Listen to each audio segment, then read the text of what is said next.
La ciudad del futuro debe ser una ciudad incluyente donde todas las personas tengan acceso a servicios públicos básicos a unos valores moderados, incluyendo la conectividad, donde justamente la tecnología permita mejorar la calidad de vida, evitando la inmediatez y el estrés.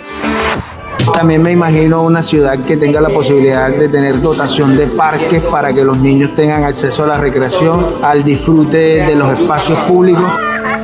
Me imagino una ciudad con un ambiente totalmente sostenible, con una cultura, una educación. Se puede lograr llegar a un cambio con el granito de arena que cada uno aporte.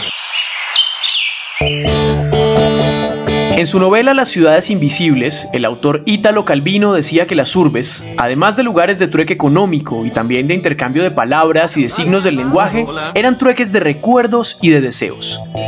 ¿Quién acaso no ha querido cambiar algo de la ciudad en la que habita? Tal vez de su barrio, del espacio en que trabaja o de las zonas en que se divierte o se desconecta del resto del mundo. Yo soy Nicolás Peñardila y este es un podcast que habla de nuestro deseo de transformar positivamente las ciudades que habitamos. Es un ejercicio de imaginación y por supuesto de planeación, para conversar sobre las perspectivas frente a los espacios que habitamos, lo que está ocurriendo, lo que va a ocurrir y, por qué no, lo que debería suceder. Amarillo y Semana Podcast presentan Espacios del Futuro. Conversaciones alrededor de los desafíos y los aprendizajes obtenidos para moldear las ciudades venideras. Expertos en desarrollo urbano, movilidad y sostenibilidad, 3 campos que deben trabajarse integralmente, reflexionan sobre cómo planear y transformar las urbes para habitar mejor el futuro. Espacios del Futuro. Conduce Nicolás Peña.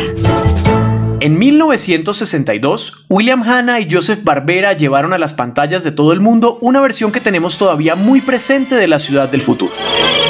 Se llamaba Los Supersónicos. Ocurría en el año 2062 y ahí los carros volaban, no teníamos que caminar a ningún lugar gracias al Hyperloop y la casa era administrada por robots que se dedicaban a las tareas domésticas. Cometín, ¿cuántas veces te tengo que repetir que no uses tus botas espaciales dentro de la casa? Ahora, si bien hemos tenido referencias utópicas como los supersónicos, las ciudades del futuro también han sido la inspiración para lo distópico. El control, las plagas, el dominio de las máquinas. Piensen en Metrópolis, Children of Men, I can't really remember when I last had any hope. Terminator, Hasta la vista, baby. Mad Max. Ahora están las guerras del agua.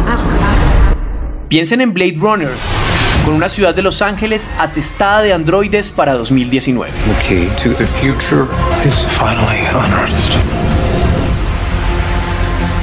Es inevitable. El futuro siempre ha puesto a volar la imaginación humana. De hecho, cualquier pregunta por lo que pueda suceder en un día o por lo que pueda pasar en 100 años es un ejercicio inventivo. Así como en el mañana conviven nuestros grandes miedos, también lo hacen nuestras grandes esperanzas.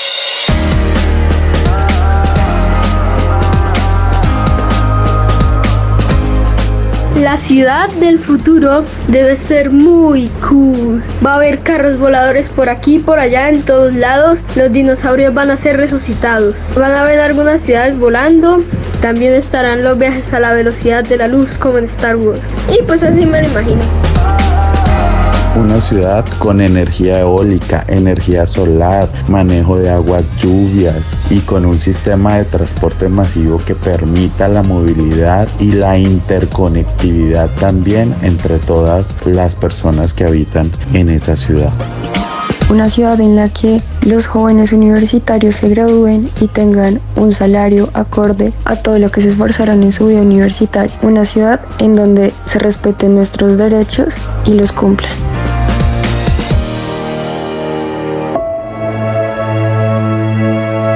Hoy, más que nunca, tenemos que habitar esa duda sobre el porvenir de nuestras urbes, pequeñas, grandes, gigantescas.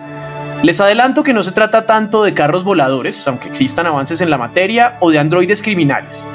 Se trata de poner la casa, el barrio y la ciudad en orden.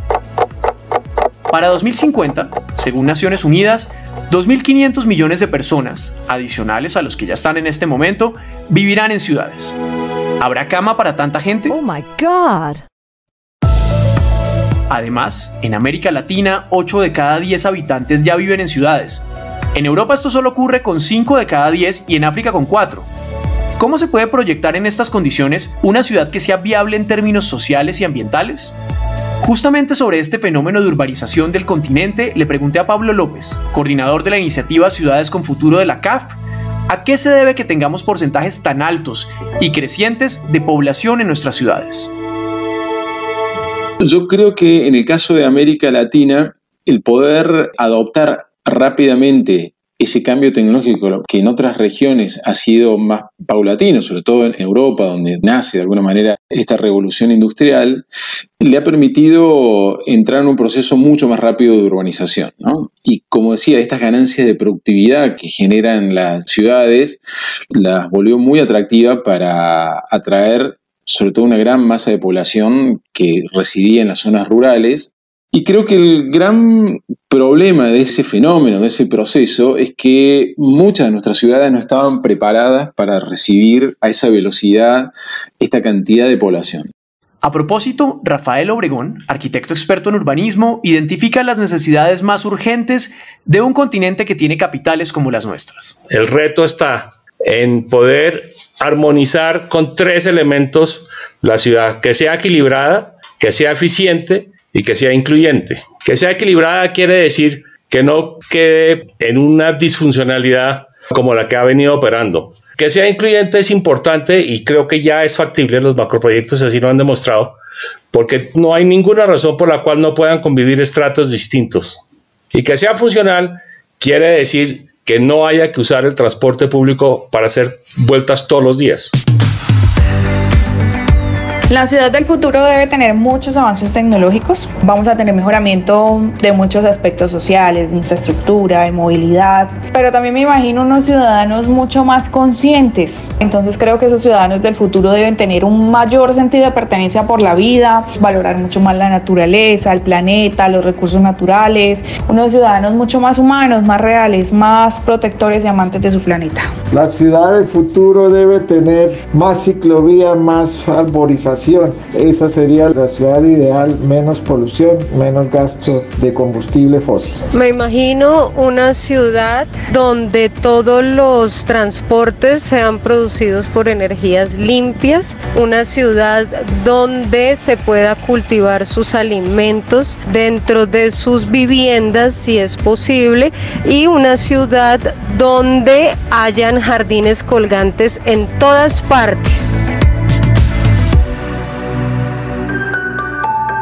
Y entre tantas necesidades e ideas de lo que debería ser la ciudad, una pregunta importante es por dónde empezar. Y la respuesta no está tanto en ciudades invisibles como las de Calvino, sino más bien en nuestras urbes de hoy. Para proyectarnos al futuro necesitamos entender las necesidades de la ciudad del presente. Hablé con el arquitecto experto en ciudades y patrimonio, Alberto Escobar Wilson White, sobre cuáles son esos grandes retos. En otras palabras, ¿a qué deberíamos darle prioridad? Para explicarlo, paradójicamente, nos contó una anécdota que vivió muy lejos de las urbes, en la Sierra Nevada de Santa Marta. Una vez que estaba en la Sierra Nevada y uno de los indígenas Coquis se refirió a mí como su hermano menor. Yo le pregunté que por qué él consideraba que yo era su hermano menor y él me dijo que él no entendía, o ellos en general no entendían, por qué nosotros éramos capaces de destruir absolutamente todos los entornos en donde estábamos, que éramos como un niño de 5 años cuando entra a la sala de una casa y tumba al florero, tumba los muebles y no es capaz de comportarse en ese sitio. En esa medida me parece que las ciudades del futuro deberían justamente tener en cuenta esa lección y ser infinitamente más capaces de interactuar con el medio ambiente sin destruirlo, evidentemente. Y con esa misma duda sobre qué debe ser prioritario, acudí también a Álvaro Suárez, arquitecto gerente de la Secretaría de Hábitat para el Plan Zonal del Norte, Ciudad Lagos de Torca. Yo creo que el más importante de todos es construir el ciudadano y habitante de esas ciudades. Si nosotros logramos ser ese ciudadano sostenible, autorregulado, que requiere de el mínimo de gobierno necesario y que es capaz de ver el impacto de sus actos cotidianos y comprender el límite de los recursos, creo que las ciudades son viables. Pero si seguimos desperdiciando, pensando que el otro no me vio y no importa, y que además no importa que yo solo aporte 1 tonelada de basura al año, estamos mal. Y una segunda pregunta para Alberto Escobar, que tal vez es la más importante. ¿Cómo nos encaminamos hacia la transformación y las soluciones? Pensar mejores ciudades para el futuro. Yo creo que hay que empezar a construir esas ciudades bajo otros paradigmas. Yo siento que en el siglo pasado nos enfocamos demasiado en pensar las ciudades para los carros, probablemente, no para las personas. En esa medida creo que naufragamos diseñando autopistas, puentes, desapareciendo la posibilidad de que la gente camine, de que viva cerca de los lugares en donde trabaja, que tenga la posibilidad de tener una ciudad más asequible, que pueda llegar caminando. Y yo sí creo que la pandemia, en donde hemos estado encerrados y que nos ha permitido trabajar desde nuestras casas, quizás nos invita también a repensar la manera como antiguamente considerábamos que teníamos que movernos por el mundo, que teníamos que movernos en las ciudades. Y yo creo que esa es una lección que sí tenemos que tener en cuenta para rediseñar y para repensar nuestras ciudades en este siglo que apenas comienza. Frente a esa necesidad de replantear las ciudades para este siglo, de darle un vuelco al paradigma, Suárez se aproxima a la esencial y aún pendiente tarea de planear adecuadamente. Creo que el mayor reto es orientar la demografía y las densidades en los territorios. Colombia ha sido particularmente fracasada en eso.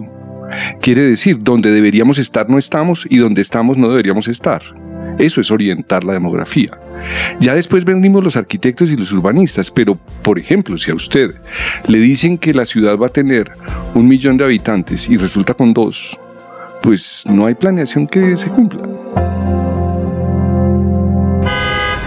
Y ahora es cuando surge inevitablemente un término que seguro muchos de ustedes en algún momento han escuchado. Esa idea del ordenamiento territorial que se refiere, al menos en la teoría, a planificar de manera progresiva, gradual y flexible las ciudades. Para Obregón, sin embargo, el país sigue sin poder, por así decirlo, ordenar esos planes de ordenamiento.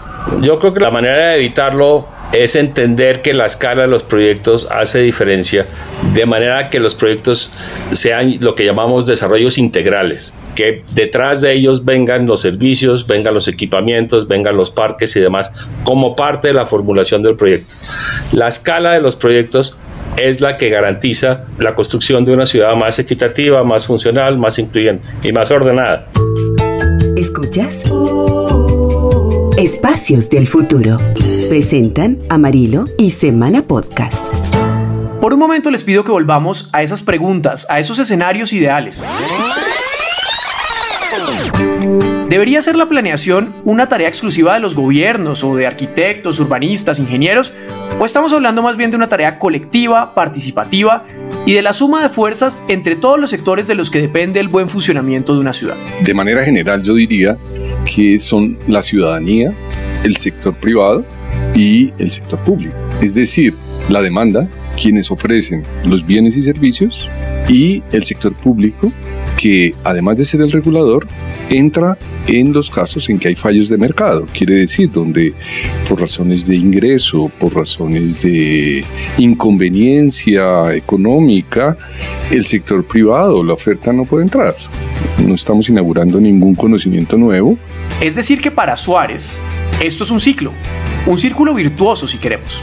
Sin promotores y constructores, no tendremos nuevas unidades de vivienda, luego no tendremos nuevos contribuyentes de predial, consumidores de servicios públicos, pero sin gobierno que regule no podremos tener la estructura general de los servicios públicos, la estructura general del espacio público. Pero si no escuchamos a la ciudadanía, que es la que en última instancia va a disfrutar lo que produzcamos, pues estaríamos en el lugar equivocado. Pablo López, coordinador de Ciudades con Futuro. Se necesita también involucrar a la ciudadanía, a la población en general, no solamente en la definición de los problemas, sino también en la definición de las políticas, del tipo de intervenciones, porque es fundamental poder contar con el apoyo de una comunidad amplia en esta necesidad de identificar políticas para transformar nuestras ciudades. Para el momento en el que concluyamos este episodio, y basados en unos cálculos de la London School of Economics, hace ya un par de años, 16 personas nuevas se habrán mudado a Shanghái. Algo que ocurre todo el día y a toda hora. De hecho, según el BID, 6 megaciudades alojarán 100 millones de habitantes para 2025. Y 2025 puede parecer lejano para quienes tienen la impresión de que seguimos apenas comenzando el nuevo siglo.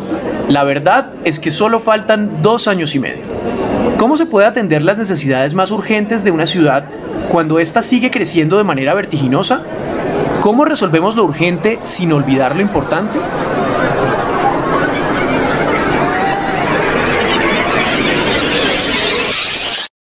Álvaro Suárez, gerente Hábitat, Ciudad Lagos de Torca.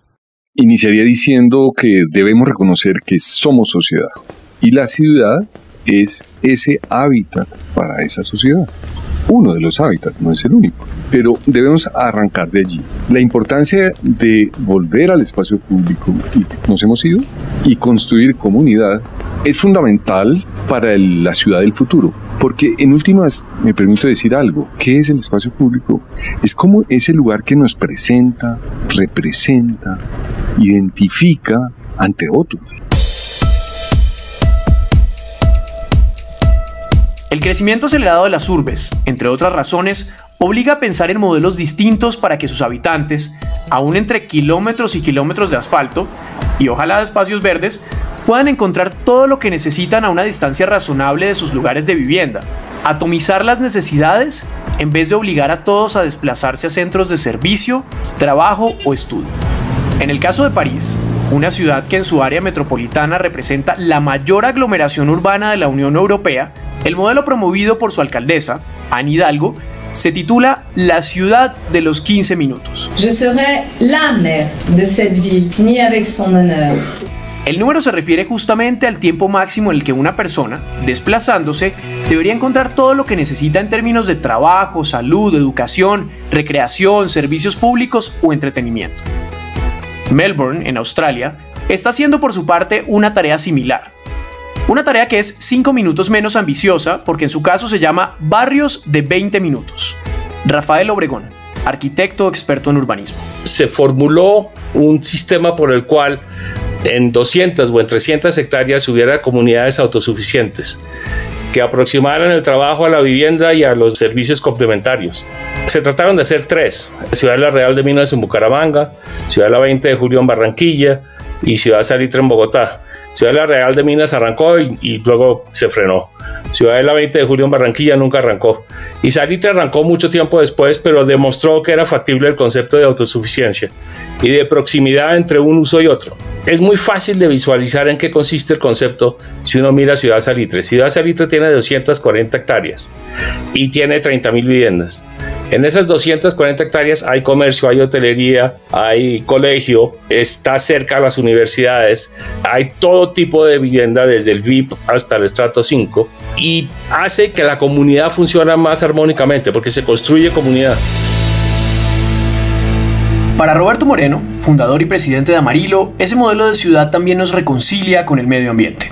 ¿Y cómo veo la ciudad del futuro? Que podamos tener centralidades. Entonces la ciudad de 15 minutos en la cual esté todo cerca a la casa, que viva uno y trabaje cerca de la casa, que haya un equilibrio entre lo urbano y lo ambiental, cómo cuidamos el medio ambiente haciendo un desarrollo ordenado, porque al ser un desarrollo ordenado todos nos apropiamos de los espacios y cuando en esos espacios públicos todos somos iguales, interactuamos y se vuelve una ciudad incluyente. Agrega además que esa ciudad dentro de la ciudad solo es posible en el marco de la planeación. La ciudad dentro de la ciudad hacia futuro es una ciudad planeada, porque como lo dije anteriormente, si desarrollamos lote a lote, predio a predio, no es lo mismo que desarrollar la pieza completa. Y también aporta mucho a la huella, al medio ambiente, a cuidar los espacios y de que haya realmente pues acompañado de toda esta actividad económica que puede surgir cerca de su casa. Álvaro Suárez, gerente Hábitat, Ciudad Lagos de Torca. En el fondo yo me atrevería a resumir así, es proximidad y virtualidad creciente. Es en lo que va consistiendo esa ciudad de los 30 minutos. Quiere decir cada vez más próximos, cada vez más utilizar las innovaciones tecnológicas en el ánimo de disminuir los tiempos no obligatorios de circulación. Aquí, el arquitecto y urbanista reflexiona sobre una especie de carpe diem de la ciudad. Con carpe diem me refiero a esa expresión en latín que nos habla de aprovechar el momento presente sin esperar el futuro. En este caso sería una capital, sin importar su tamaño, en la que cada momento realmente cuente. Es un sueño cuando nosotros tenemos, como dice en el caso bogotano, con ciudadanos que se desplazan 1 hora y 30 para llegar a su lugar de trabajo, o para llevar a sus niños al colegio tardan 40 minutos, 50 minutos, 60 minutos, aún viviendo cerca. Entonces, la ciudad de los 30 minutos es una comprensión de que los seres humanos, lo único que no podemos realmente reemplazar es el tiempo. Día que se fue, día que se perdió o día que se aprovechó. En este modelo, y prácticamente en todos los que vamos a explorar a lo largo de esta temporada de Espacios del Futuro, cobra una enorme importancia el concepto de la comunidad, esa necesidad de volvernos a conectar con ella. Algo que en la pandemia, que es tal vez uno de esos escenarios futuristas más distópicos posibles, quedó en evidencia. Alberto Escobar Wilson White, arquitecto experto en ciudades y patrimonio. Yo considero que uno de los cambios fundamentales dentro de la pandemia es que existía una diferencia muy grande entre el espacio que teníamos de habitar y el espacio que teníamos para trabajar. Digamos que eran como dos mundos aparte. De hecho, mucha gente creo que ni siquiera se preocupaba por el espacio mismo que tenía para habitar, porque no tenía ni tiempo para habitarlo. Es decir, básicamente estaba ahí unas horas en la noche, se levantaba temprano, iba a trabajar y quizás pasaba allí el fin de semana, pero en general la gente procura salir de la ciudad también el fin de semana. Ahora que le ha tocado convivir dentro de ese pequeño espacio, se da cuenta que probablemente ese espacio es insuficiente para que viva con un niño, para que viva con una esposa, para que además estén los tres, uno en el colegio, los dos trabajando en ese mismo espacio. Entonces siento que esa es como una primera necesidad, es decir, como ver que probablemente nuestras casas carecen de muchos espacios que las harían más habitables para conciliar esos dos mundos. Lo segundo que creo que la gente también ha visto es que se debería preocupar más por la infraestructura urbana que rodea sus casas. Es decir, creo que hay gente que ahora que le toca estar más tiempo en la casa y quiere ir a un restaurante o quiere ir a un parque o montar en bicicleta, se da cuenta de que probablemente ese barrio que escogió o ese lugar en donde está probablemente no tiene lo básico que le permitiría estar ahí. El principal aprendizaje para López, de la CAF, en una pandemia que continúa y de la que sería precipitado sacar conclusiones, tiene que ver con la importancia de esa comunidad. Empezar por algunas de estas lecciones aprendidas.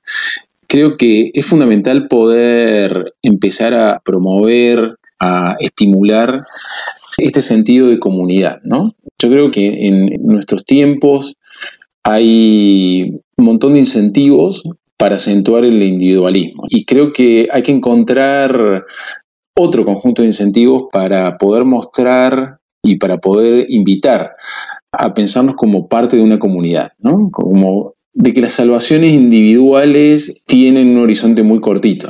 Creo que necesitamos ir más allá de nuestros intereses personales para pensar en los intereses de la sociedad, en los intereses de la comunidad, de toda la gente que vive en las ciudades. Para terminar, pasemos de la distopía de la pandemia a la utopía. Y hagámoslo con una frase del Center for Cities, un think tank del Reino Unido que cumple la necesaria tarea cotidiana de imaginar lo que viene para nuestras capitales. Para ellos, si bien las ciudades siempre han sido centros para las pandemias, también lo han sido para la prosperidad. Dicen que históricamente las ciudades han conseguido sobrevivir y prosperar y que han seguido funcionando como lugares en los que las personas se reúnen para intercambiar, aprender y también para divertirse.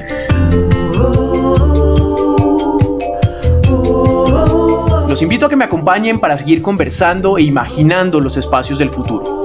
El próximo episodio nos llevará a preguntarnos por un trazado para esa ciudad que viene, apalancado en las ciudades del pasado y por supuesto en las del presente.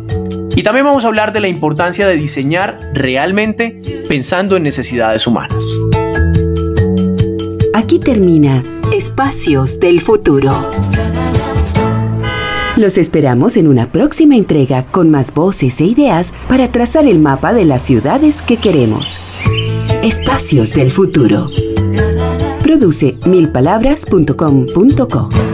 Presentaron Amarillo y Semana Podcast.